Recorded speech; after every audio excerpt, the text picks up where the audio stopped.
सभी विद्यार्थियों को नमस्कार। मैं उमेश माथुर ऑनलाइन माथुर क्लासेज पर आपका स्वागत करता हूं। पिछली क्लास में आप फलन पढ़ रहे थे। अब फलन की कई परिभाषाएं, आप मुख्य रूप से दो परिभाषाएं आपको पढ़नी है। पहली परिभाषा आपने पढ़ ली थी, उसमें बताया गया था यदि x और y दो चर हों और एक निश्चित अंतराल में x के प्रत्येक मान के लिए y का ठीक एक मान विद्यमान हो तब y x का फलन कहलाता है। उसे हम संकेत y बराबर f(x) या y बराबर gx से व्यक्त करते थे। यदि y बराबर f(x) एक फलन है तब x यहाँ स्वतंत्र चर कहलाता है और y आश्रित चर। If y equal to f(x) is a function then x is called independent variable and y is called dependent variable. फिर आप ले रहे थे प्रांत और परसर। यदि y बराबर f(x) एक फलन हो तब x के सभी संभव मानों का समुच्चय फलन का प्रांत कहलाता है और y के सभी संभव मानों का समुच्चय फलन का परसर कहलाता है। Again, if y equal to f(x) is a function then set of all possible values of x is called domain of the function and set of all possible values of y is called range of the function.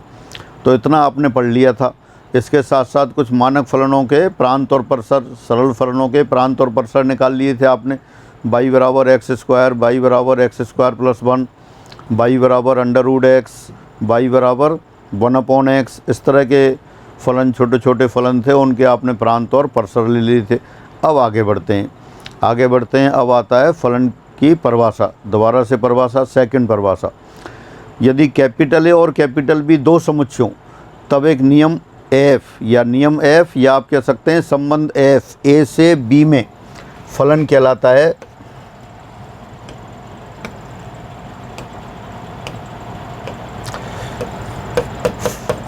नियम F या संबंध F ए से B में फलन कहलाता है यदि ए का प्रत्येक अवयव बी के ठीक एक अवयव से जुड़ा हो। यहाँ दो बातों पे जोर है। कैपिटल ए का प्रत्येक अवयव बी के ठीक एक अवयव से जुड़ा हो।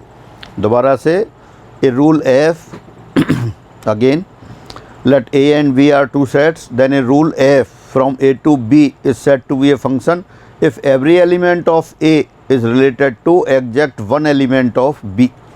दो बातों पे जोर है। A का प्रत्येक अवयव B के ठीक एक अवयव से जुड़ा हो। अगर इसको डायग्राम बना के देखें आप तो इस तरह से देख सकते हैं A B C। अब मैं एक दो तीन डायग्राम बना रहा हूँ तो आप बताएंगे ये फंक्शन है या नहीं है।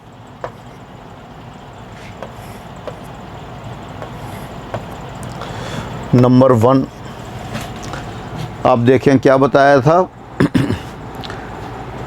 यदि कैपिटल ए और कैपिटल बी दो समुच्चय हों तब एक नियम F ए से बी में फलन कहलाता है यदि F द्वारा ए का प्रत्येक अवयव बी के ठीक एक अवयव से जुड़ा हो। अब देखें, यहाँ दो समुच्चय दे रखे हैं आपको। यहाँ आपने लिख दिया इनका नाम A1 और B1। A1 का प्रत्येक अवयव B1 के अवयवों से जुड़ा है क्या? A जुड़ा हुआ है, C जुड़ा हुआ है, B जुड़ा हुआ नहीं है। इसका मतलब ये फलन नहीं है, नॉट ए फंक्शन।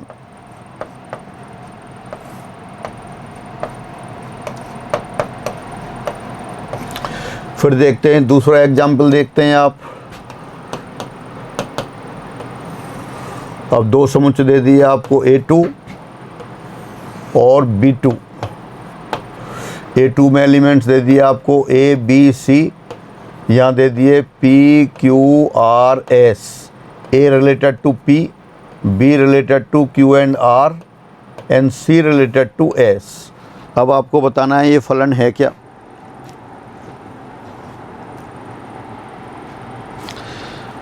क्या बताई थी परिभाषा? यदि कैपिटल ए और कैपिटल बी दो समुच्चय हों तब एक नियम F ए से बी में फलन कहलाता है यदि ए का प्रत्येक अवयव बी के ठीक एक अवयव से जुड़ा हो। ए का अवयव स्मॉल ए बी के एक अवयव से जुड़ा है P से। फिर अवयव B2, A2 का अवयव B दो अवयवों से जुड़ा है। अभी तो कह रहे थे ठीक एक अवयव से जुड़ा हो, ये दो अवयवों से जुड़ा हो गया तो ये भी फलन नहीं है।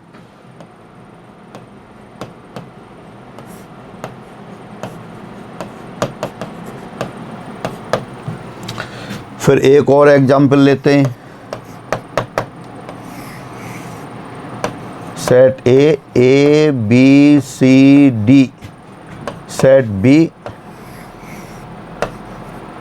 P Q R S, A P अवयव से जुड़ा है, बी क्यू अवयव से जुड़ा है, डी आर अवयव से जुड़ा है और सी ये भी आर अवयव से जुड़ा है। अब देखें ये फलन है क्या। पहले तो पहली बात, ए का प्रत्येक अवयव जुड़ा होना चाहिए, तो ए का प्रत्येक अवयव जुड़ा है, कोई भी अवयव खाली नहीं है। बी के ठीक एक अवयव से जुड़ा होना चाहिए, ए एक अवयव से जुड़ा है, बी भी एक अवयव से जुड़ा है, सी भी एक अवयव से जुड़ा है, डी भी एक अवयव से जुड़ा है। तो क्या हो गया, ये फलन हो गया। अपन ये नहीं कहा था अलग अलग अवयवों से जुड़ा हो। परिभाषा क्या थी, every element of A should be related to exact one element of B. Capital A का प्रत्येक अवयव बी के ठीक एक अवयव से जुड़ा होना चाहिए। तो ये सारी शर्तें पूरी हो रही हैं। ए का प्रत्येक अवयव जुड़ा है और प्रत्येक अवयव बी के ठीक एक अवयव से जुड़ा है, तो इसलिए ये फलन है। अब जो परिभाषा अभी आप सुन रहे थे, अब इसको पढ़ लेते हैं एक बार।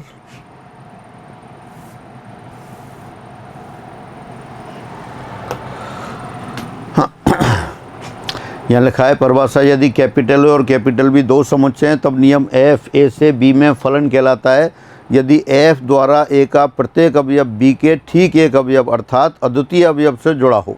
इस फलन को हम संकेत f from A to B से व्यक्त करते हैं। तो जो अपन ने पहले परिभाषा बोल रहे थे वही आपने लिख लिया है। फिर इसका एग्जाम्पल ले लेते हैं आप।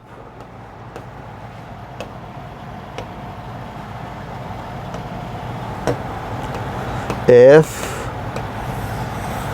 Set A set B, A B C D, P Q R S, A एक अवयव से जुड़ा है, बी भी एक अवयव से जुड़ा है, सी भी एक अवयव से जुड़ा है, डी भी एक अवयव से जुड़ा है। तो दोबारा से, यदि कैपिटल ए और कैपिटल बी दो समुच्चय हों तब एक नियम एफ ए से बी में फलन कहलाता है यदि एफ द्वारा ए का प्रत्येक अवयव बी के ठीक एक अवयव से जुड़ा हो। दोनों बातें सम्मिलित पूरी होनी चाहिए। कैपिटल ए का प्रत्येक अवयव जुड़ा होना चाहिए। यहाँ देखें कैपिटल ए में 4 अवयव हैं, ए बी सी डी। ए भी एक अवयव से जुड़ा है, बी भी एक अवयव से जुड़ा है, सी भी एक अवयव से जुड़ा है, डी भी एक अवयव से जुड़ा है। दोनों प्रतिबंध संतुष्ट हो रहे हैं। ए का प्रत्येक अवयव जुड़ा हुआ है, कोई खाली नहीं है और ठीक एक अवयव से जुड़ा हुआ है। ये अलग बात है कि अलग समान अवयवों से भी जुड़े हैं सी और डी, लेकिन वो सभी एक ही अवयव से जुड़े हैं। तो ये आपका फलन की परिभाषा हुई और ये फलन का एग्जाम्पल हुआ। एक एग्जाम्पल और लेते हैं।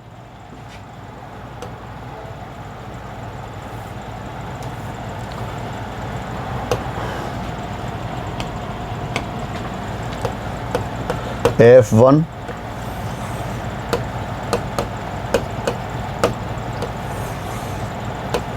A B C L M N, ये भी फलन होगा। ए में 3 अवयव हैं, ए बी सी, बी A1 और B1। A1 और B1 दोनों में 3 अवयव हैं, तो ए एक अवयव से जुड़ा है, बी एक अवयव से जुड़ा है, सी एक अवयव से जुड़ा है। एक और एग्जाम्पल देखते हैं।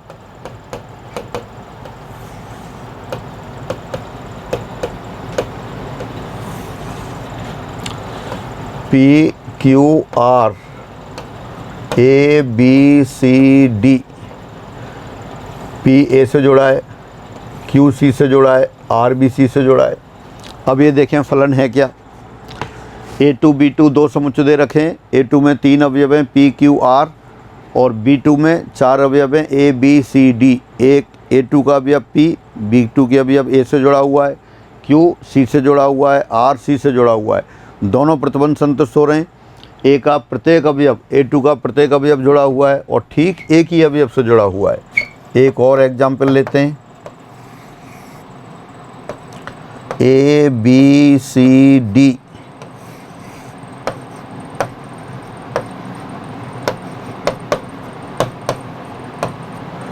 ए एक अवयव से जुड़ा है, बी एक अवयव से जुड़ा है, सी एक अवयव से जुड़ा है, डी एक अवयव से जुड़ा है। क्या थी फलन की परिभाषा। कैपिटल ए और कैपिटल बी दो समुच्चय हों तब एक नियम एफ ए से बी में फलन कहलाता है यदि एफ द्वारा ए का प्रत्येक अवयव बी के ठीक एक अवयव से जुड़ा हो। ए के लिए A3, बी के लिए B3 लिखा है। ए अवयव एक अवयव से जुड़ा है, दूसरा अवयव बी वो भी एक अवयव से जुड़ा है, तीसरा अवयव सी वो भी एक अवयव से जुड़ा है, चौथा अवयव डी वो भी एक ही अवयव से जुड़ा है। अपन ये नहीं कह रहे हैं अलग अलग अवयवों से जुड़े हों, एक अवयव से जुड़े हों, वो अवयव समान हो तब भी चलेगा। तो इस तरह से ये फलन की परिभाषा और उसके आधार पर कुछ एग्जाम्पल। फिर आगे चलते हैं।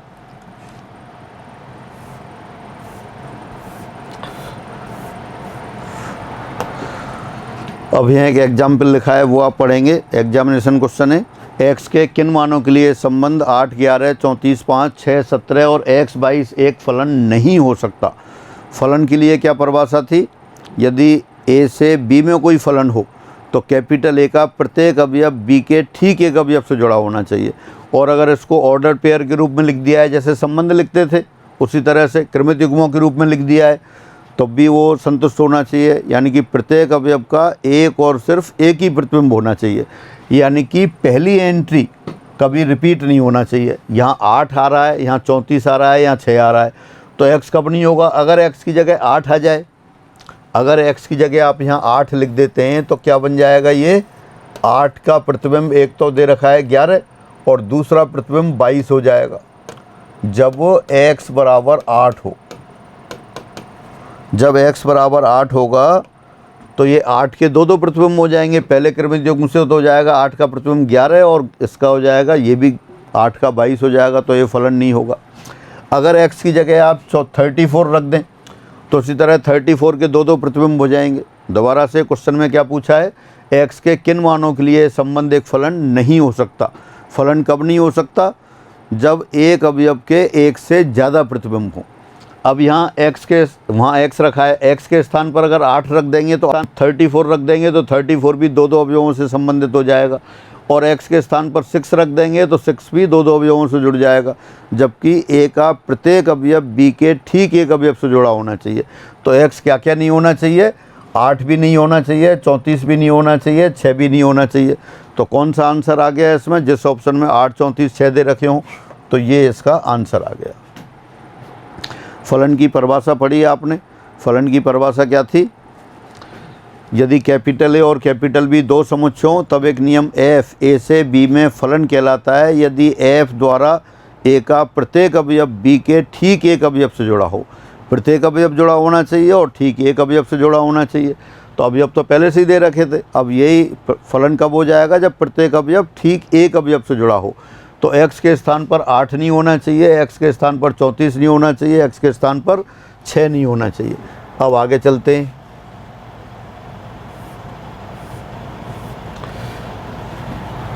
अब आते हैं अवयवों के प्रतिबिंब व पूर्व प्रतिबिंब।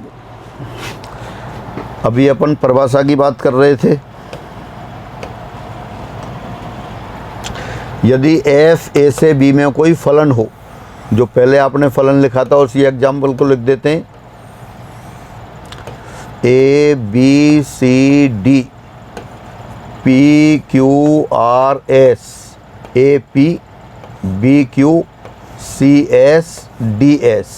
कैपिटल ए का अवयव a कैपिटल बी के अवयव p से जुड़ा हुआ है, तो p क्या है? a का प्रतिबिंब कहलाता है।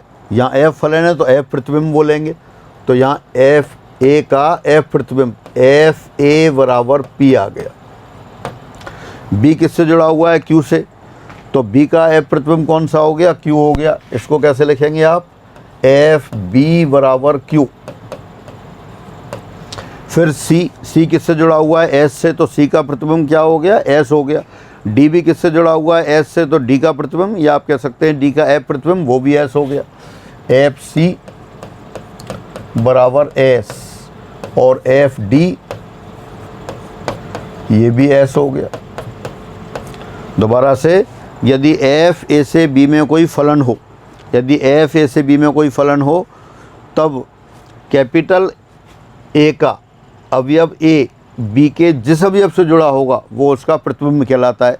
a किससे जुड़ा हुआ दिखाई दे रहा है? p से, तो p a का f प्रतिबिंब है। b किससे जुड़ा हुआ दिखाई दे रहा है? q से, तो q b का f प्रतिबिंब है। r किसी से जुड़ा हुआ नहीं है, r किसी अवयव का प्रतिबिंब नहीं है। c किससे जुड़ा है? s से। d किससे जुड़ा है? s से, तो f c ये भी s आ गया, f d ये भी s आ गया। a अवयव का प्रतिबिंब है p, a p का पूर्व प्रतिबिंब कहलाता है। यदि कैपिटल ए का अवयव a कैपिटल b के अवयव p से जुड़ा हुआ हो तो p अवयव a का प्रतिबिंब और a अवयव p का पूर्व प्रतिबिंब, inverse image of p। If image of element A is small p, then A is called inverse image, or you can say pre-image of element P. और इसको कैसे लिखते हैं? It can be written as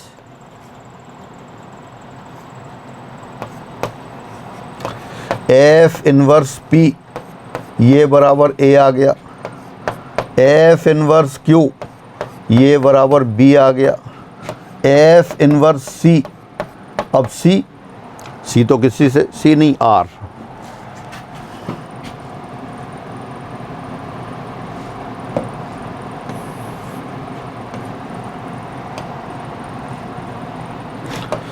F inverse R, ये phi हो गया, R किसी से भी जुड़ा हुआ नहीं है तो R का पूर्व प्रतिबिंब क्या हो गया? Phi, null set. और F इनवर्स S,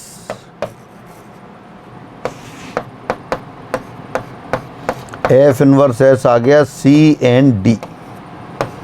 दोबारा से रिपीट करते हैं, यदि F A से B में कोई फलन हो तब कैपिटल A के जो अवयव कैपिटल B के जिन अवयवों से जुड़े होंगे वो उनके प्रतिबिंब कहलाएंगे। जैसे कैपिटल A का अवयव A कैपिटल B के अवयव P से जुड़ा हुआ है तो P A का F प्रतिबिंब है और A स्वयं P का पूर्व प्रतिबिंब कहलाता है। कैसे लिखते हैं इसको?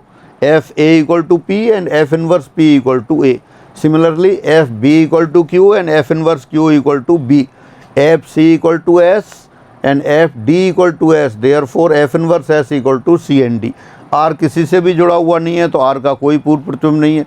तो आप देख सकते हैं कैपिटल A के अवयवों के प्रतिबिंब होते हैं और प्रत्येक अवयव का प्रतिबिंब होता है, प्रत्येक अवयव का प्रतिबिंब होता है और वो अद्वितीय होता है, यूनिक।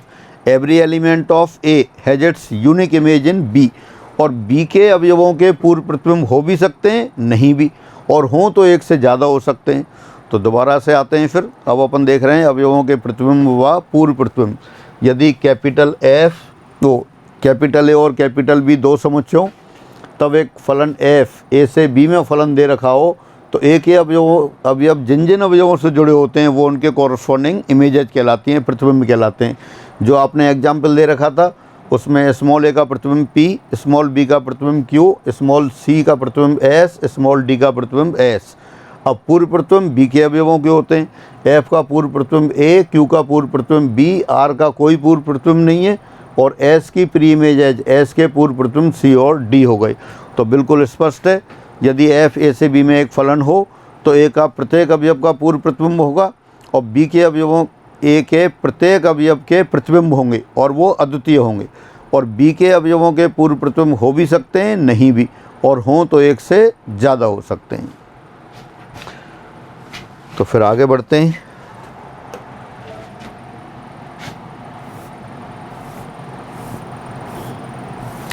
एक एग्जाम्पल लेते हैं इसी पर आधारित।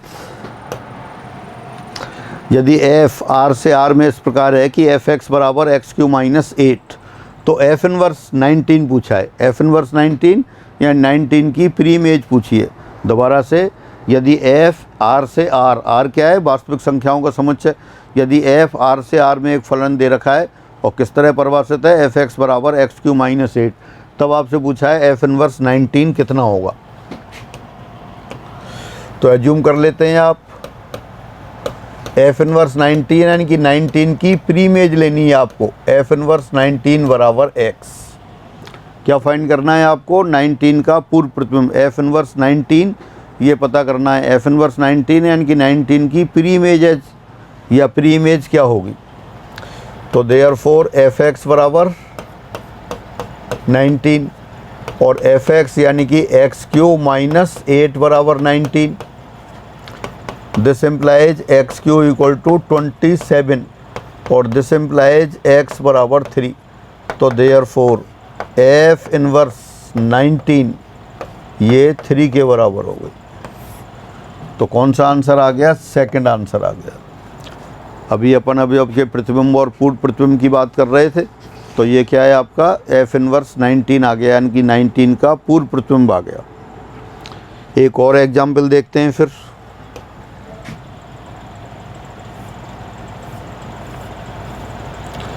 ये भी एग्जाम में आया हुआ एग्जाम्पल है। यदि F R से R एक फलन इस प्रकार है, इस प्रकार परिभाषित है कि एफ एक्स बराबर 2x माइनस 3, एफ एक्स बराबर 2x माइनस 3, तब एफ इनवर्स एक्स क्या है, और फिर वही एक्स का पूर्व प्रतिबिंब पूछा है। तो यहाँ भी आप लिख सकते हैं सिंस एफ एक्स बराबर 2x माइनस 3, ये तो दिया है, आपको लेना है एफ इनवर्स एक्स, तो एज्यूम कर लेते हैं suppose f inverse x equal to y, therefore x equal to f y. क्या कैलकुलेट करना है आपको, एफ इनवर्स एक्स, एक्स का पूर्व प्रतिबिंब निकालना है। तो एक्स का पूर्व प्रतिबिंब आपने एज्यूम कर लिया, तो suppose f inverse x equal to y, therefore x equal to f y. F x आपको गिवन है, एफ एक्स क्या दे रखा है 2x माइनस 3, तो एफ वाई कितना हो गया 2y माइनस 3, यानी y बराबर आ गया यहाँ से x प्लस 3/2। तो therefore f inverse x equal to x plus 3/2, यानी जो फंक्शन दे रखा है वो r से r में दे रखा है। अगर प्रांत r ले लें और उसके x का प्रतिबिंब कहाँ जाएगा 2x माइनस 3 पर, और सह प्रांत में जो अवयव x होगा उसका पूर्व प्रतिबिंब कहाँ जाएगा x प्लस 3/2 पर, यानी कि इस अवयव का जब प्रतिबिंब निकालेंगे तो वो x आएगा। यदि एफ ए से बी में फलन हो और कैपिटल ए के अवयव ए का प्रतिबिंब p हो तो p का पूर्व प्रतिबिंब क्या कहलाता है, x कहलाता है। तो यहाँ x का पूर्व प्रतिबिंब, x किसका एलिमेंट है, ये दूसरे वाले r का है। अगर r से r में है तो प्रांत और ये सह प्रांत होते हैं, भी देखते हैं। तो ये एफ इनवर्स एक्स बराबर एक्स प्लस 3/2 आ गया। फिर आगे बढ़ते हैं।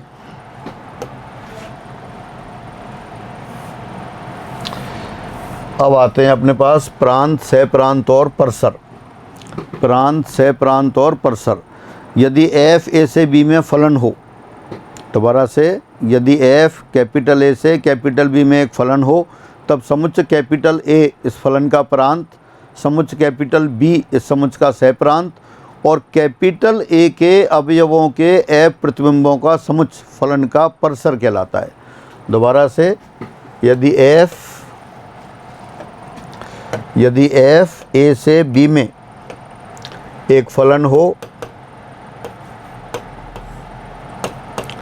तब समुच्च ए ये फलन का प्रांत कहलाता है, डोमेन। समुच्च बी फलन का सह प्रांत कहलाता है, कोडोमेन।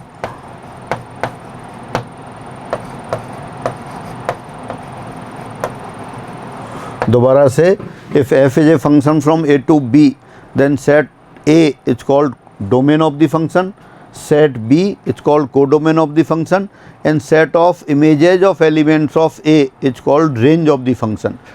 यानी अगर f A से B में फलन हो तो समुच्च A इसका प्रांत, समुच्च B सह प्रांत, और इसके अवयवों के प्रतिबिंबों का समुच्च ये इसका परसर कहलाता है। ये परसर आ गया।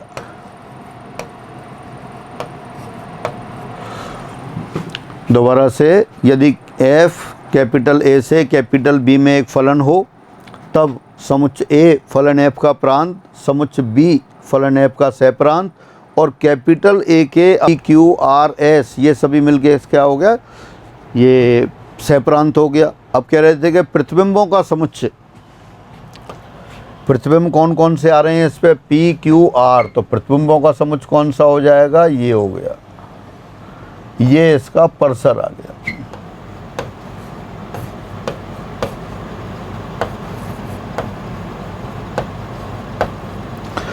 यानी एफ अगर ए से बी में कोई फलन हो तब समुच्च ए फलन का प्रांत, समुच्च बी फलन का सह प्रांत, और ए के अवयवों के प्रतिबिंबों का समुच्च इसका परसर कहलाता है।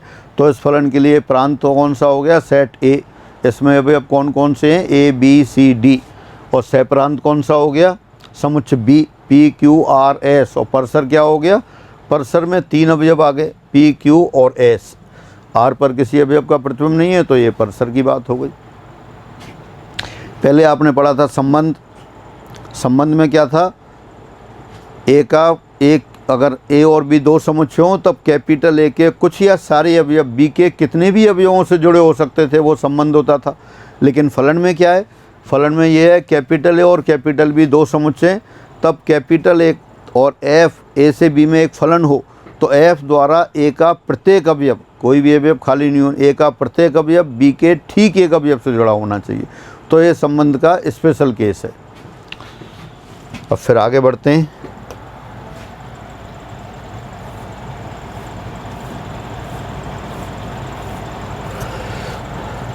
अब ये एग्जाम्पल दे रखा है आपको, फलन एफ आर से आर में इस प्रकार परिभाषित है कि एफ एक्स बराबर 1 जब एक्स बिलोंग्स टू क्यू हो और एफ एक्स बराबर -1 जब x not belongs to Q हो। आर परमेय, आर वास्तविक संख्याओं का समुच्चय, क्यू परमेय, और जब परमेय नहीं होगा तो वो कौन सी संख्या होगी, वो अपरमेय होगी। तब आपसे पूछा है इस चित्रण से आर का प्रतिबिंब समुच्चय बताइए।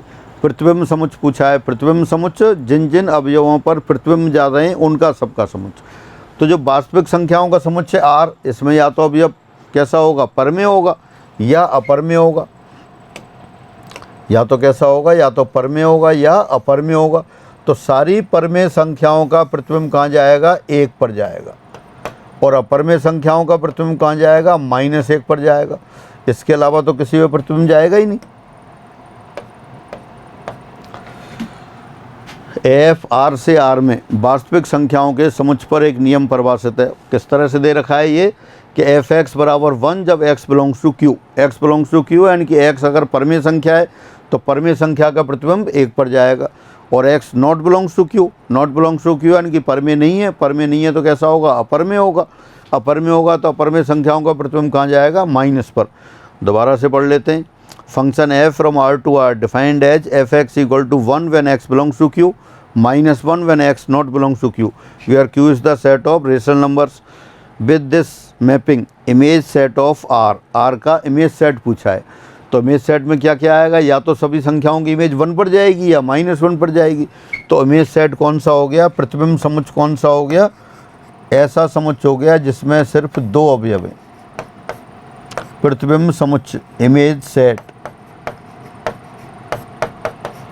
1 और -1, तो कौन सा आंसर आ गया आपका, 4th आंसर आ गया। आपसे परसर पूछ लेता तब भी आप यही लिखते, आपसे प्रतिबिंब समुच्चय पूछा है तब भी आप यही लिखेंगे। तो ये आपके फलन की परिभाषा की बात हुई, दूसरी परिभाषा हो गई। फिर संबंध, फलन संबंध के रूप में है, एक बार ये भी देख लेते हैं।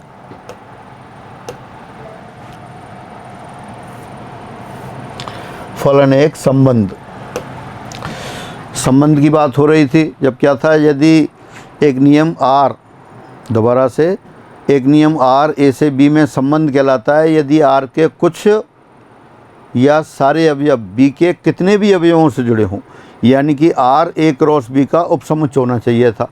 फलन क्या है, फलन भी उपसमुच्चय होता है, लेकिन यह प्रतिबंध है। क्या प्रतिबंध है कि कैपिटल ए का प्रत्येक अवयव बी के ठीक एक अवयव से जुड़ा होना चाहिए। तो फलन भी क्या है, एक संबंधी है, ए क्रॉस बी का सबसेट है। आर तो क्या होता था, अगर ए क्रॉस ए और बी 2 समुच्चय हैं, अरिक्त समुच्चय हैं, तो ए क्रॉस बी का प्रत्येक अवयव, प्रत्येक उपसमुच्चय, ए क्रॉस बी का प्रत्येक उपसमुच्चय ए से बी में एक संबंध होता था। फलन भी क्या है, ए क्रॉस बी का एक उपसमुच्चय। क्यों, क्योंकि ऑर्डर पेयर तो ए से बी में ही बनते हैं। तो फलन भी क्या है, एक संबंध की तरह काम करता है। फिर आगे देखते हैं।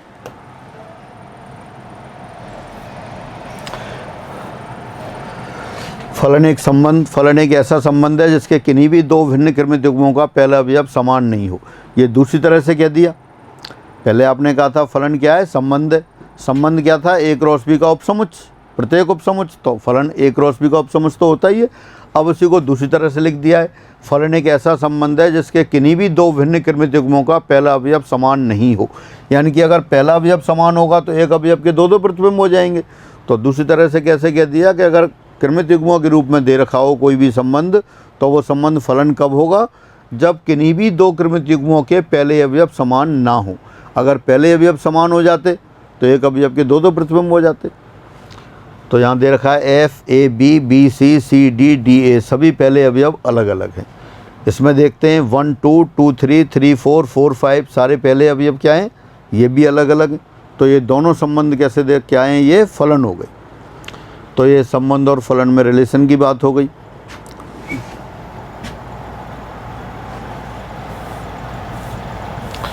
एक और एग्जाम्पल लेते हैं इस पर।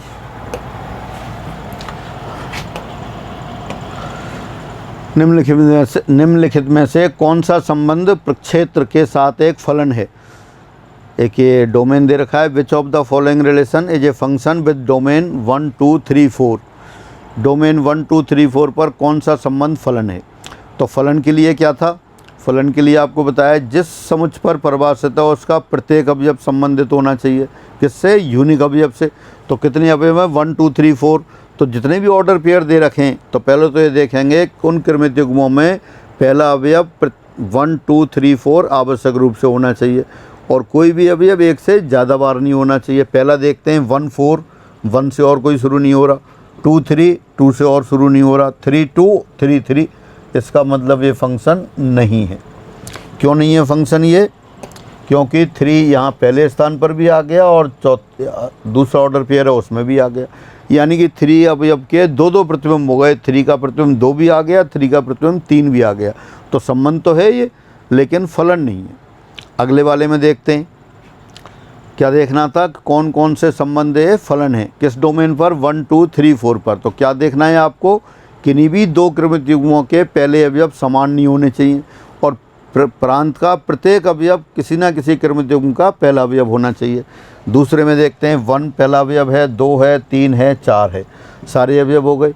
अब कोई भी रिपीट हो रहा है क्या, 1 एक बार आ रहा है, 2 भी एक बार आ रहा है, 3 भी एक बार आ रहा है, 4 भी एक बार आ रहा है। इसका मतलब ये फलन, ये संबंध फलन है अपना। क्या था फलन, ए से बी में, ये कोई भी नियम एफ ए से बी में फलन कहलाता है यदि ए का प्रत्येक अवयव बी के ठीक एक अवयव से जुड़ा हो। तो यहाँ प्रत्येक अवयव 1 2 3 4 चारों अवयव आ गए पहले स्थान पर, और हर अवयव का एक ही प्रतिबिंब आ रहा है। इसमें देखते हैं थर्ड वाले में 1 1 1 पहले स्थान पर है, 2 1 2 एक ही स्थान पर है, 3 1 3 3। अब ये फिर गलत हो गया, 3 के 2 प्रतिबिंब हो गए, तो ये भी आपका फलन नहीं है। फोर्थ वाले में देखते हैं 1 1 2 3 1 3 4 4। अब 1 2 स्थानों पर आ गया, यानी कि 1 के 2 प्रतिबिंब हो गए, तो ये भी संबंध, ये संबंध क्या है, ये भी फलन नहीं है, ये भी फलन नहीं है, ये भी फलन नहीं है, और ये भी फलन नहीं है। तो कौन सा फलन रहा, दूसरा वाला जो रिजल्ट दे रखा है, ऑप्शन दे रखा है, वो फलन हो गए। तो इस तरह से ये फलन की बात रही। अब अपन देखते हैं यहाँ फलनों की संख्या की बात करते हैं। फलनों की संख्या,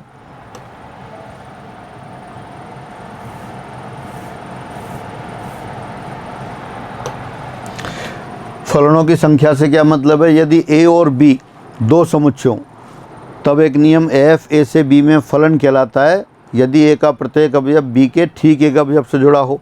अब अपन इसमें ये पूछ सकते हैं कि कोई भी समुच्चय दे रखा है आपको,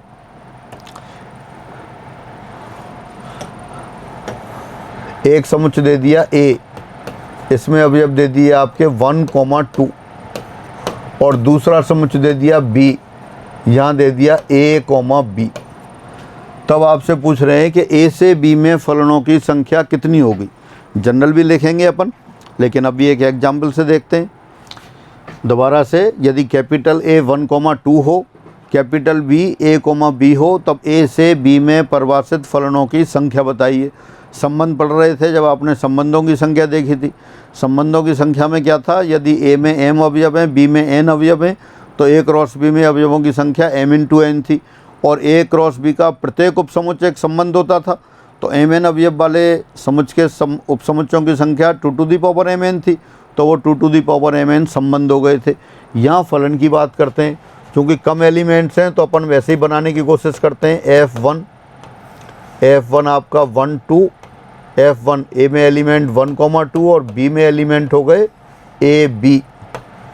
तो पहला अवयव ए से संबंधित हो जाए, दूसरा भी ए से संबंधित हो जाए। दूसरा F2 1 2 ए बी, ये बी से संबंधित हो जाए, ये भी बी से संबंधित हो जाए। तीसरा अवयव, तीसरा फलन F3 1 2 बी ए बी, पहला अवयव इससे और दूसरा अवयव बी से जुड़ जाए। चौथा F4 ए और ये बी 1 2 ए बी,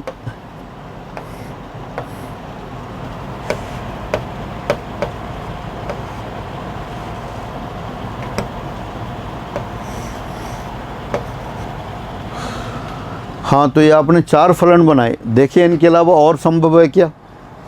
अब इसको सामान्य तरीके से देखते हैं। ए में कितने अवयव हैं? आपके 2 अवयव हैं। बी में कितने अवयव हैं? 2 अवयव हैं। परिभाषा क्या कहती है कि ए का प्रत्येक अवयव बी के ठीक एक अवयव से जुड़ा होना चाहिए। तो पहला अवयव 1, बी के 2 अवयव हैं, तो एक पहला अवयव 1 2 प्रकार से जुड़ सकता है, और दूसरा अवयव 2 वो भी 2 प्रकार से जुड़ सकता है। पहला अवयव 2 प्रकार से, दूसरा भी 2 प्रकार से, तो दोनों मिलके साथ साथ 2 गुणा 2 4 प्रकार से। ये अपन जो क्रमचय संचय पढ़ते हैं उसमें एक आता है fundamental law of counting. Fundamental law of counting संक्रियाओं का मूलभूत सिद्धांत। ये सिद्धांत कहता है यदि कोई एक कार्य m प्रकार से होता हो, दूसरा कार्य n प्रकार से होता हो, तो दोनों साथ साथ m इंटू n प्रकार से होते हैं। तो ये सामान्य सा रूल है।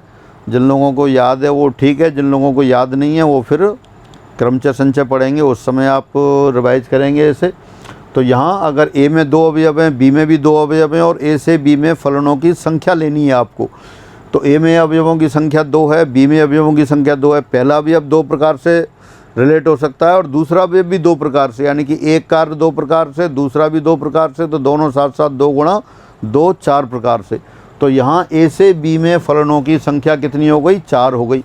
ये तो अपन ने छोटा क्वेश्चन था, 2 2 से 4 बना दिए। अगर ज़्यादा होंगे तब दिक्कत हो जाएगी, तब आपको रूल से ही करना पड़ेगा। यदि ए कॉमा बी कॉमा सी और बी 2,3 हो, तब ए से बी में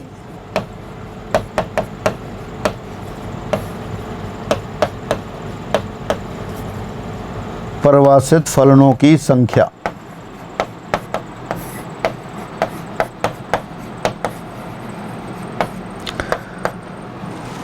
फलनों की संख्या फलन कैसे परिभाषित होते हैं? कैपिटल ए का प्रत्येक अवयव बी के ठीक एक अवयव से जुड़ा होना चाहिए। तो ए में कितने अवयव हैं? 3, और बी में अवयव है 2। तो पहला अवयव ए कितने प्रकार से जुड़ सकता है? या तो 2 से या 3 से। तो पहले अवयव के प्रतिबिंब 2 प्रकार से हो सकते हैं, दूसरे अवयव के प्रतिबिंब वो भी 2 प्रकार से, तीसरे अवयव के प्रतिबिंब वो भी 2 प्रकार से। और यही तो करना होता है आपको, फलनों का जो प्रतिबिंब है वो निर्धारित करना होता है कितने प्रकार से हो जाएगा। अभी फंडामेंटल लॉ ऑफ काउंटिंग देख रहे थे, संक्रियाओं का मूलभूत सिद्धांत। यदि एक कार्य m प्रकार से, दूसरा n प्रकार से, तो दोनों साथ साथ m इंटू n प्रकार से। और अगर 3 कार्य हो जाएं, पहला m प्रकार से, दूसरा n प्रकार से, तीसरा p प्रकार से, तो तीनों साथ साथ m into n into p प्रकार से हो सकते हैं। तो यहाँ फलनों की संख्या क्या आएगी? पहला अवयव 2 प्रकार से जुड़ सकता है, दूसरा भी 2 प्रकार से, तीसरा भी 2 प्रकार से, तो फलनों की संख्या 8 हो जाएगी। जिन लोगों को क्रमचय संचय वाले नियम याद नहीं है, उनको समझने में परेशानी होगी, तो ये क्वेश्चन फिर वहाँ क्रमचय संचय वाले टॉपिक में आएंगे। और जिन लोगों ने पढ़ लिया है उनके लिए आसान है, वो सब कर सकते हैं। तो ये फलनों की संख्या कितनी हो गई? 2 to the power 3, 2 to the power 3 8 हो गई। और आगे देखते हैं फिर।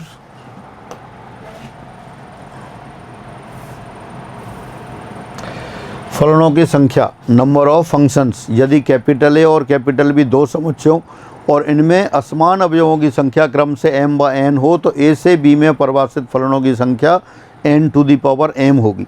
और यदि a में n अवयव हों और तब a से a में परिभाषित फलनों की संख्या n to the power n होगी।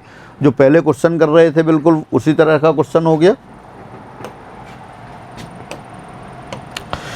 अब आपने क्या किया, जैसे समुच्चय बना दिया a, और a में कितने अवयव हैं? m अवयव दे रखे हैं, a1 a2 a3 dot dot dot am।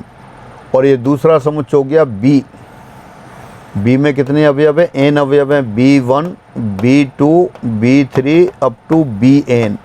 आपको क्या निर्धारण करना है? फलनों की संख्या। फलन कैसे परिभाषित होते हैं? कैपिटल ए का प्रत्येक अवयव बी के ठीक एक अवयव से जुड़ा होना चाहिए। अपन कर रहे थे फंडामेंटल लॉ ऑफ काउंटिंग, संक्रियाओं का मूलभूत सिद्धांत। वो कहता है यदि एक कार्य m प्रकार से, दूसरा n प्रकार से, तो दोनों साथ साथ m इंटू n प्रकार से।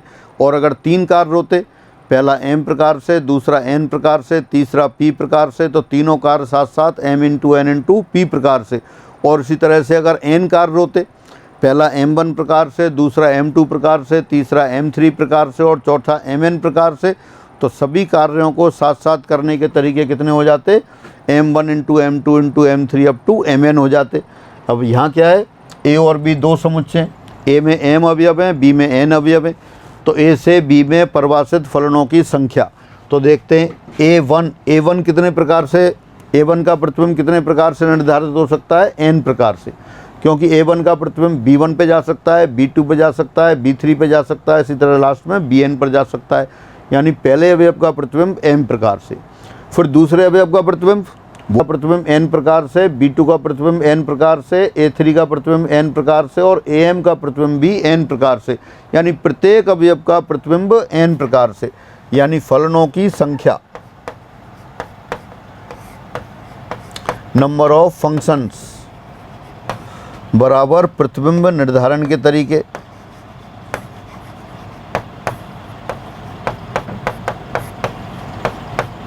प्रतिबिंबों को चुनने के तरीकों की संख्या।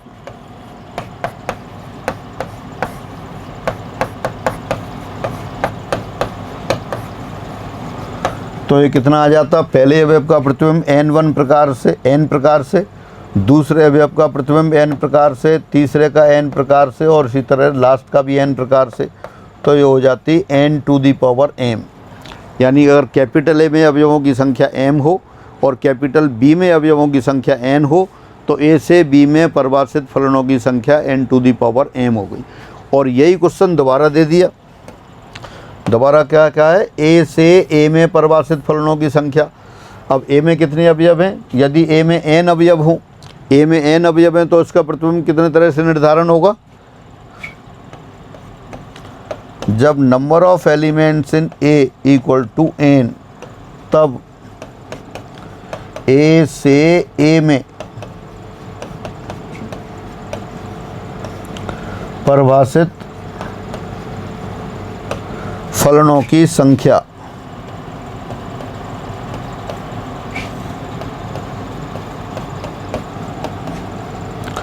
अब हर अवयव का प्रतिबिंब n प्रकार से जाएगा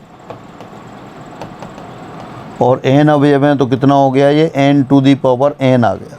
यानी A में अवयवों की संख्या n हो, तब A से A में परिभाषित फलनों की संख्या n to the power n हो गई।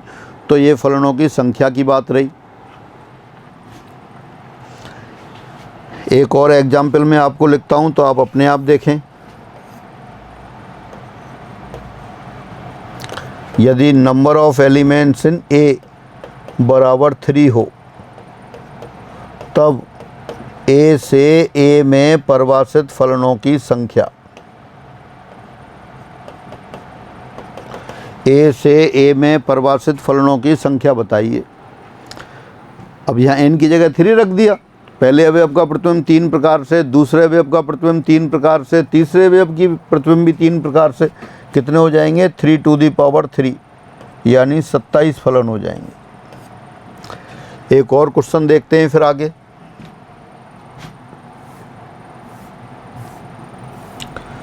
ये एग्जाम वाला क्वेश्चन हो गया।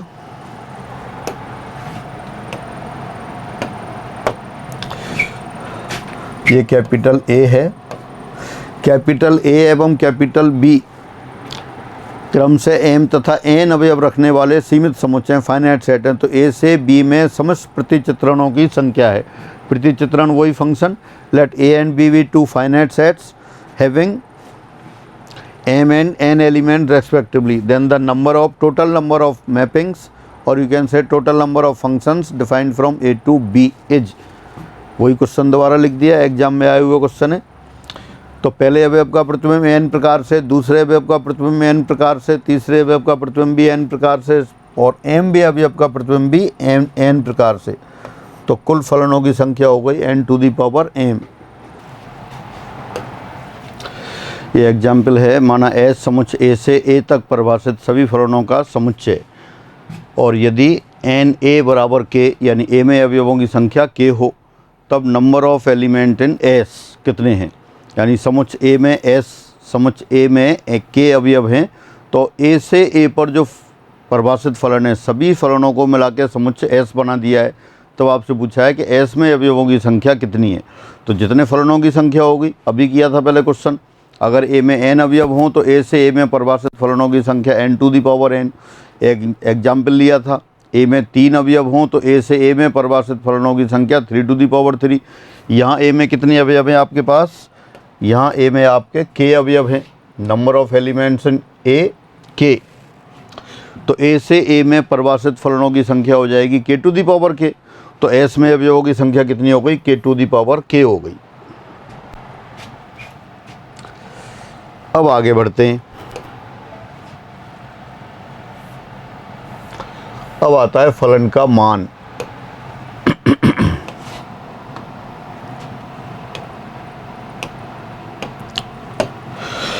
फलन का मान, कोई भी फलन दे रखा है f(x), उसका x बराबर a पर मान fa होता है। फलन f(x) का x बराबर a पर मान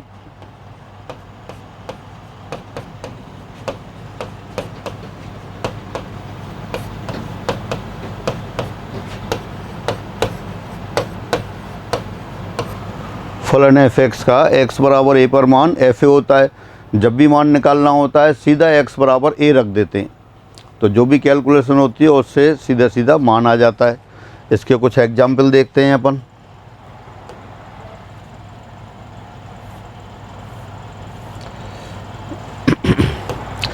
जैसे आपको लिख दिया जी f(x) बराबर x² माइनस x प्लस 1 हो, तब f0 का मान कितना होगा, f2 कितना होगा और f-1 कितना होगा।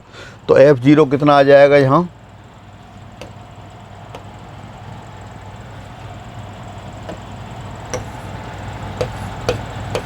f0 हो जाएगा 0² माइनस 0 प्लस 1 यानी 1 के बराबर आ गया। फिर पूछा है आपसे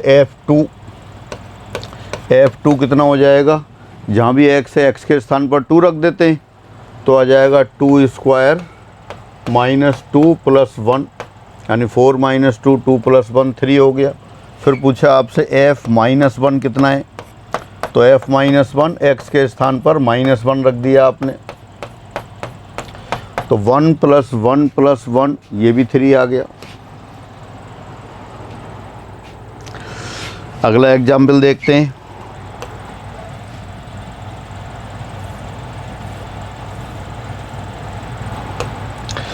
अभी लिखा है f(x) बराबर x² plus 1 upon x minus 1। तब आपसे पूछा है f0 कितना होगा, तो यहाँ f0 कितना आएगा?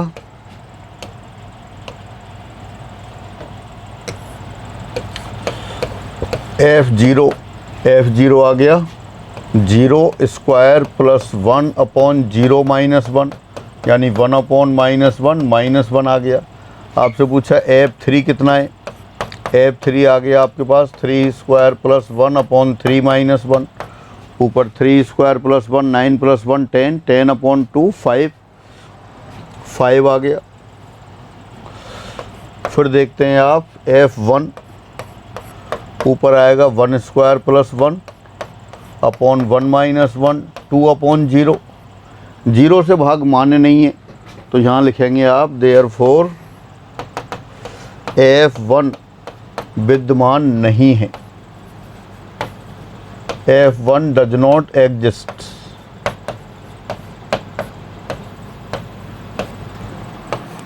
f1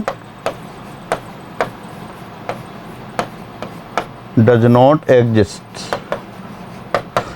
दोबारा से, जब भी किसी दो व्यंजकों का अनुपात दे रखा हो और नीचे कोई भी पद उसका मान 0 आ जाए तो 0 से भाग मान नहीं है, तो यहाँ आप लिखेंगे कि f1 विद्यमान नहीं है। फिर अगला एग्जाम्पल देखते हैं।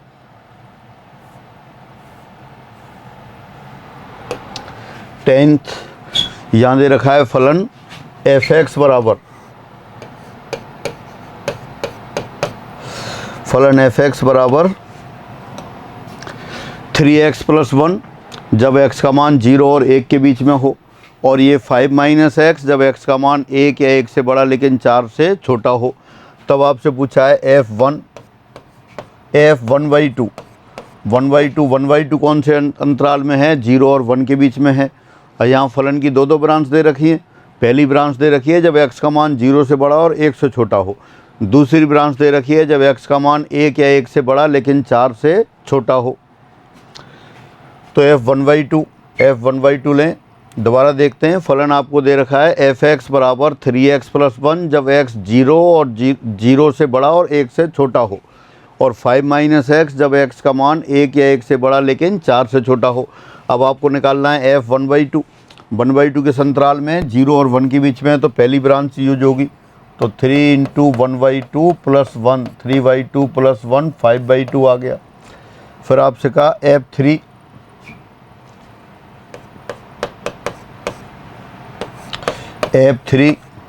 f3 कितना हो गया। अब 3 किस में, 1 और 4 के बीच में, तो दूसरी वाली ब्रांच यूज होगी। 5 - 3 ये 2 आ गया। थर्ड आपसे पूछा है फिर f0 बराबर कितना हो गया, 0 कौन से अंतराल में आएगा। फोर्थ पूछा है आपसे f(-1) और फिर पूछा है आपसे f(5). अब पहले ये देखें 0 किस अंतराल में आ रहा है। पहला अंतराल दे रखा है 0 से बड़े और 1 से छोटे, तो 0 इसमें तो नहीं आ रहा। -1 किस में आ रहा है, -1 भी किसी अंतराल में नहीं आ रहा। आपका फलन कब परिभाषित है, 0 से बड़े और 4 से छोटी संख्याओं के लिए परिभाषित है। 0 किसी अंतराल में नहीं दे रखा, यहाँ 0 से बड़ा और 1 से छोटा है, यहाँ 1 से बड़ा या बराबर 4 से छोटा है। -1 ये भी कहीं नहीं आ रहा, और 5 भी 4 से बड़ा हो गया। तो ये तीनों कैसे हो गए, अपरिभाषित, नॉट डिफाइंड।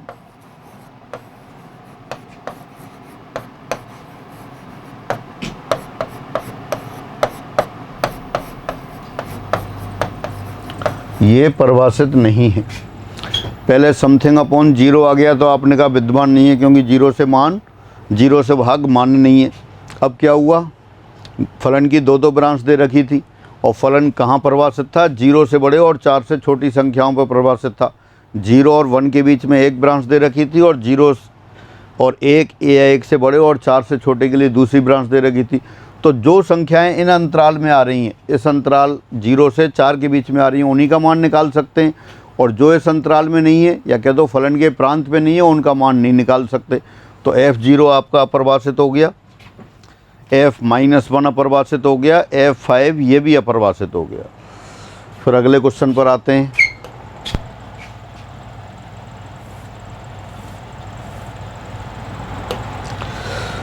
यहाँ दे रखा है f माना कि f r से r में परिभाषित किया गया है, और f(x) बराबर दे रखा है 3x यदि x 1 से छोटा या बराबर है।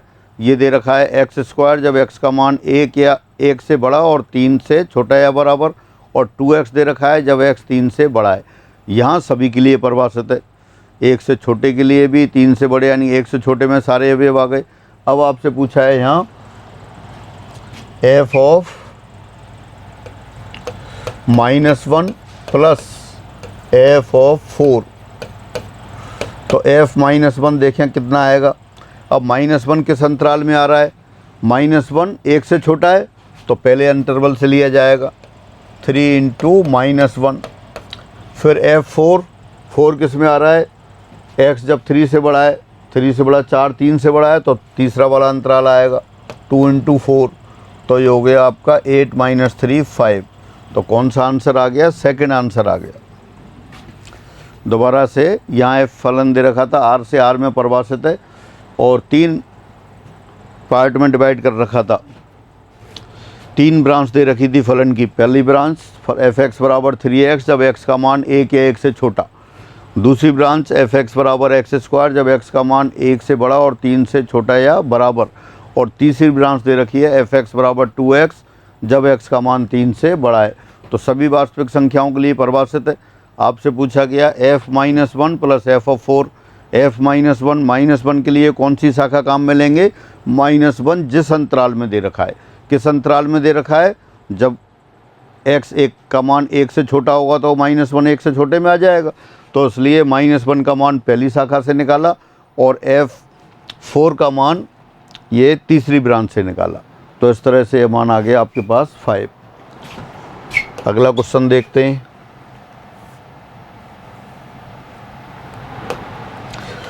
अब ये दे रखा है एफ 12 बराबर वो एग्जाम्पल 12 एफ एक्स बराबर दे रखा है x square minus 1 upon x minus 1।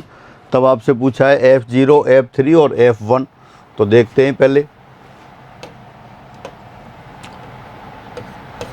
F1 F0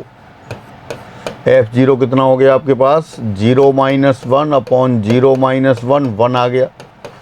फिर देखा F3 कितना आ रहा है x बराबर 3 रख दें 3 square 9 minus 1 upon 3 minus 1 8 upon 2 4 आ गया। थर्ड F1 तो F1 के लिए क्या होगा 1 रखेंगे 1 स्क्वायर माइनस 1 और नीचे 1 माइनस 1 0 अपॉन 0। अब 0 अपॉन 0 क्या है 0 अपॉन 0 अनिर्धार्य इनडिटर्मिनेट है, इसका मान कुछ भी हो सकता है जो कि अनिर्धार्य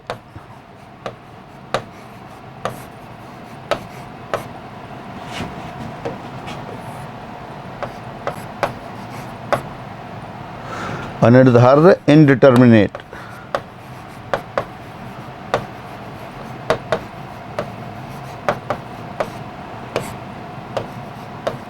इसका मान कुछ भी हो सकता है।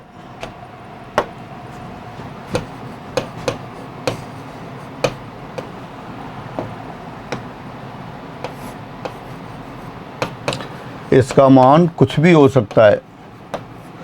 कुछ भी कैसे हो सकता है इट में अटेन एनी वैल्यू। देखते हैं 0 इंटू 5 बराबर 0 इट मीन्स 5 बराबर 0 अपॉन 0। 0 इंटू 5 रखेंगे तो 0 आएगा यानी 5 बराबर 0 आ गया। वो 5 बराबर 0 अपॉन 0 आ गया। 0 इंटू माइनस 2 बराबर 0 दिस इम्प्लाइज माइनस 2 बराबर 0 अपॉन 0। सिंस 3 इंटू 0 बराबर 8 इंटू 0 दिस इम्प्लाइज 3 अपॉन 8 बराबर 0 अपॉन 0। 8 अपॉन 3 ये भी 0 अपॉन 0 रख सकते हैं, यानी कि इसका निर्धारण संभव नहीं है। जिसका निर्धारण संभव नहीं है वो अनिर्धार्य है।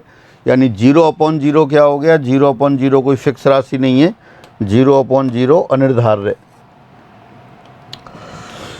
तो जिसका मान कुछ भी संभव नहीं है। दोबारा से देखें एफ एक्स बराबर दे रखा है आपको x square minus 1 upon x minus 1। आपसे F0 पूछा 1 आ गया, F3 पूछा 4 आ गया, फिर आपसे पूछा F1 आपने रखा x बराबर 1 तो ऊपर 1 स्क्वायर माइनस 1 0 और नीचे 1 माइनस 1 0। 0 अपॉन 0 0 से भाग मान्य नहीं है, लेकिन सम कोई भी फाइनाइट क्वांटिटी हो फाइनाइट अपॉन 0 0 बहुत छोटी राशि है, बहुत छोटी राशि है। किसी बड़ी राशि में छोटी राशि का भाग देते हैं तो बहुत बड़ी आती है, लेकिन 0 अपॉन 0 इसका निर्धारण संभव नहीं है। बहुत छोटी राशि में बहुत छोटी राशि से ही भाग दे रहे हैं तो पता नहीं है, इसका निर्धारण संभव नहीं है। और निर्धारण संभव क्यों नहीं है आपने देखा 0 अपॉन 0 का मान कुछ भी हो सकता है, पॉजिटिव हो सकता है, नेगेटिव हो सकता है, पर में हो सकता है, अपर में भी हो सकता है। तो इसका निर्धारण संभव नहीं है, वो अनिर्धार्य कहलाती है। इसके अलावा और भी अनिर्धार्य राशियाँ हैं, इसके अलावा और अनिर्धार्य राशियाँ हैं। 0 अपॉन 0 हो गया, इसी तरह से इनफाइनाइट अपॉन इनफाइनाइट हो गया, 0 इंटू इनफाइनाइट हो गया, इनफाइनाइट माइनस इनफाइनाइट हो गया, 1 टू दी पावर इनफाइनाइट हो गया, इनफाइनाइट पावर 0 होगी, 0 की पावर 0 हो गई। कुल 7 अनिर्धार्य राशियाँ हैं। इनमें से किसी का भी मान कुछ भी हो सकता है। कुछ अपन फिजिकली भी डिस्कस कर सकते हैं, देखते हैं आगे। जैसे अभी अपने लिखा 0 इंटू इनफाइनाइट, 0 इंटू इनफाइनाइट ये भी अनिर्धार्य राशि है। तो इसको आप छोटे से एग्जाम्पल से ऐसे देख सकते हैं, जैसे आप कोई भी स्ट्रेट लाइन ले लें या कुछ पॉइंट से मिला के अपन लाइन बनाते हैं। ये स्ट्रेट लाइन बना दी आपने, इसमें कितने पॉइंट दिखाई दे रहे हैं 4 पॉइंट दिखाई दे रहे हैं। अगर 1-2 पॉइंट और लगा दें इसमें, जैसे यहाँ लगा दें, अब देख रहे हैं तो ये 7 पॉइंट दिखाई दे रहे हैं। और अगर आप 1 सेंटीमीटर की लाइन लिख दें आप, ये कंटिन्यूस हो जाए इसमें। अब इसमें देखेंगे कितने पॉइंट हैं, इसमें पॉइंट गिनना संभव नहीं है, तो इसमें अपन कहेंगे कि अनंत बिंदु है। यानी कि अगर 2 सेंटीमीटर की लाइन बना दी उसमें अनंत बिंदु हैं, 1 सेंटीमीटर की लाइन बना दें उसमें भी अनंत बिंदु हैं, और अगर यहाँ से यहाँ तक बना देंगे तब भी अनंत बिंदु आएंगे। यानी अनंत बिंदुओं, जब बिंदुओं को मिला के अपन लाइन बना रहे हैं तो बिंदुओं को बढ़ाते जा रहे हैं। आपने यहाँ डॉटेड लाइन लिखी, इसमें तो आपने काउंट कर लिया, पहले 4 बिंदु थे, उनके बीच में और लगा दिए तो 7 बिंदु हो गए। लेकिन जब ये सीधी लाइन खींच दी, निरंतरता के साथ आ गई, तो इसमें बिंदुओं की संख्या अनंत हो गई। और 1 सेंटीमीटर की लाइन बनाने में आप बताएंगे कि अनंत बिंदु है। 5 सेंटीमीटर की लाइन बना दी उसमें भी अनंत बिंदु हैं, और यहाँ से लेके अपन यहाँ तक लाइन बनाते हैं इसमें भी अनंत बिंदु हैं, और यहाँ से आप अपने घर तक ले जाएं तब भी अनंत बिंदु है। आप अपने घर से दिल्ली तक की लाइन ले जाएं तब भी उसमें अनंत बिंदु है। यानी एक बिंदु की जो डायमेंशन की बात होती है, जब अपन बिंदु बनाते हैं तो बिंदु क्या है, सबसे छोटा फिगर है। नुकीली पेंसिल को आप अपनी कॉपी पर टच करा दें, जो आकृति बन जाती है वही बिंदु कहलाती है। और बिंदु की कोई डायमेंशन नहीं है, लंबाई 0, चौड़ाई 0, ऊंचाई 0, वॉल्यूम 0, एरिया 0, मतलब सब नेग्लिजिबल है, तो उसको अपन 0 मानते हैं। यहाँ 0 का मतलब क्या है, जैसे इन्फाइनाइट का कॉन्सेप्ट बताया था। इन्फाइनाइट क्या है, बहुत बड़ी राशि, कितनी बड़ी, जितनी बड़ी आप सोच लो उससे भी बड़ी, अपनी कल्पनाओं से आगे। और 0 बहुत छोटी, बहुत छोटी, जितनी छोटी आप सोच सकें उससे भी छोटी, आपके द्वारा नापा जाना संभव नहीं है। तो ये एक पॉइंट की लंबाई 0 है, और जब आपने 0 लंबाई के पॉइंट या इनफाइनाइट पॉइंट ले लिए तो उससे 1 सेंटीमीटर भी बन रहा है, 5 सेंटीमीटर भी बन रहा है, 10 सेंटीमीटर भी बन रहा है। आप यहाँ से अपने घर तक ले जाएं लाइन, वहाँ भी बन रहा है, वो भी, उसमें भी लाइन में कितनी है, इनफाइनाइट पॉइंट है। आप अपने घर से दिल्ली तक ले जा रहे हैं, उसमें भी इनफाइनाइट पॉइंट है। यानी कि 0 इनफाइनाइट लें तो ये कुछ भी हो सकता है, ये भी आपका अनिर्धारित है, इनडिटर्मिनेट है। जैसे 0/0 अनिर्धारित राशि है, उसी तरह से 0 × इनफाइनाइट ये भी अनिर्धारित राशि है। इसी तरह से कल अपन बात कर रहे थे इनफाइनाइट प्लस ए, ये भी इनफाइनाइट, और इनफाइनाइट प्लस बी कर देंगे, ये भी इनफाइनाइट। तो इसका तरह से अगर इनफाइनाइट माइनस इनफाइनाइट सब्ट्रैक्ट कर दें तो यहाँ क्या आ जाएगा, a माइनस बी बराबर इनफाइनाइट माइनस इनफाइनाइट। तो अब infinite minus infinite, a minus B, a और b की जगह क्या रख सकते हैं, या आप कुछ भी रख दें। तो इनफाइनाइट माइनस इनफाइनाइट भी अनिर्धारित राशि है। हाँ, इनफाइनाइट प्लस इनफाइनाइट करेंगे, इनफाइनाइट क्या है, बहुत बड़ी राशि, ये भी बहुत बड़ी राशि है, तो बहुत बड़ी प्लस बहुत बड़ी ही रहेगी। और चूंकि कोई संख्या संभव नहीं है, इनफाइनाइट तो कॉन्सेप्ट है एक, तो यहाँ डबल इनफाइनाइट नहीं लिखेंगे अपन, क्योंकि डबल इनफाइनाइट का कोई मीनिंग ही नहीं है। सबसे बड़ी राशि, बहुत बड़ी राशि, या बहुत बड़ी राशि का जो कॉन्सेप्ट है उसको व्यक्त करने के लिए सिंबल बना रखा है, तो इससे बड़ी कोई राशि नहीं है। तो इनफाइनाइट प्लस इनफाइनाइट भी आपके पास इनफाइनाइट आएगा, और इनफाइनाइट इंटू इनफाइनाइट करेंगे तब भी इनफाइनाइट आएगा। यानी कि ये अनिर्धारित नहीं है। बहुत बड़ी राशि का बहुत बड़ी राशि से गुणा करेंगे तो बहुत बड़ी राशि आएगी, बहुत बड़ी राशि में बहुत बड़ी राशि जोड़ेंगे तब भी बहुत बड़ी राशि आएगी। तो ये अनिर्धारित नहीं है। फिर आगे चलते हैं।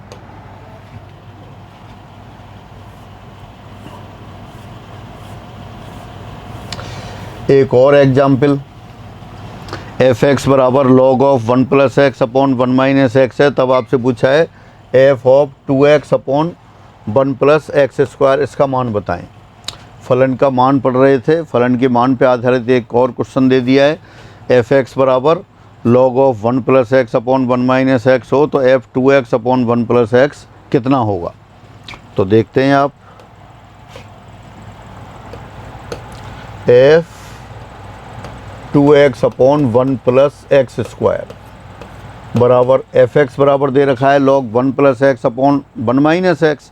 x के लिए क्या लिखना है आपको, 2x अपॉन 1 + x²।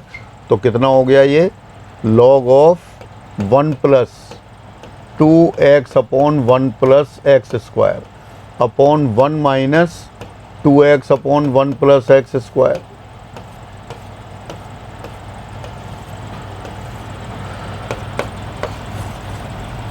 अब यहाँ देखते हैं, ऊपर आएगा 1 + x² + 2x, यानी कि 1 + x होल स्क्वायर आ गया।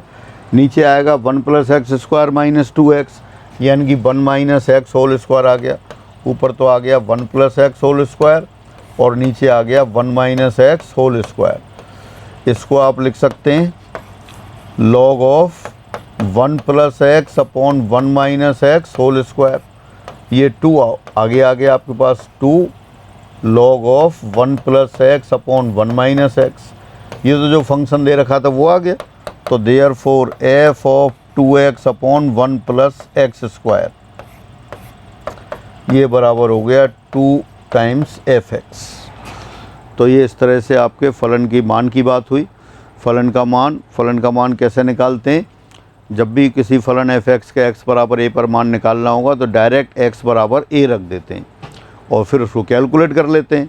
तो कई बार पूरा मान निकल आता है, कई बार अनिर्धार आ गया। अनिर्धार कैसे आ गया? जब ऊपर भी जीरो नीचे भी जीरो हो जाए, या इनफाइनाइट अपॉन इनफाइनाइट हो जाए, या जीरो इंटू इनफाइनाइट हो जाए। कई बार समथिंग फाइनाइट अपॉन जीरो, तो वो बहुत बड़ी राशि होती है, निर्धारण संभव नहीं है, तो उस समय भी कह देते हैं अपन विद्यमान नहीं है। कई बार अपना फलन किसी एक अंतराल विशेष में परिभाषित कर रखा होता है, तो x के मान उसी अंतराल में दे रखे हों तभी आप मान निकाल सकते हैं। उससे बाहर होगा तब आप कह देंगे कि फंक्शन ये परिभाषित नहीं है। तो ये फलन के मान की बात रही। तो आज आपने ये फलन की दूसरी परिभाषा पढ़ ली, फिर दूसरी परिभाषा के साथ साथ उसमें प्रांत परिसर देखे आपने और फलन का मान, और बाकी चीज़ें फिर अगली क्लास में लेते हैं। सभी को नमस्कार।